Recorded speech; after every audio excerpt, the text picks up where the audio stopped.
প্রতিবেদন। তো দর্শক, আজকে আমরা এক অসহায় মেয়ের গল্প তুলে ধরব, যার নাম হচ্ছে আইরিন।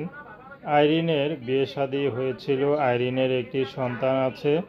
তো আইরিনের ডিভোর্স হয়ে গেছে। তো আইরিনের অনেক কষ্ট জীবনে, কারণ আইরিনের মাকে হারায়। তো এই বেশ কয়েক বছর পর তার বাবাটাও চলে যায়। তো আইরিনের কেউ নেই, আছে বর্তমানে তার দুঃসম্পর্কের এক খালা।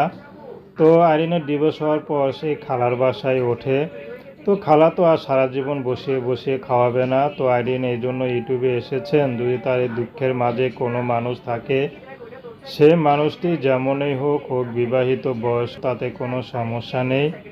আইরিন বিয়ে শাদী করতে রাজি আছে, শুধু তার কোলের বাচ্চাটা যদি দায়িত্ব নেয়, আইরিন তাকে বিয়ে শাদী করবে। তো আইরিন অনেক শখ করে তার বাবা মা তাকে বিয়ে দিয়েছিল। আইরিনের একমাত্রই মেয়ে তার বাবা মার, এছাড়া তার কোনো ভাই বোন নেই। তো আইরিন বিয়ে শাদী দিয়েছিল, বাপ মা খুব খুশিতে, আইরিনও খুব খুশি ছিল। হয়তো বাপ মার পরে স্বামীর আশ্রয়ে সারা জীবন থাকবে, কিন্তু স্বামী যেভাবে তাকে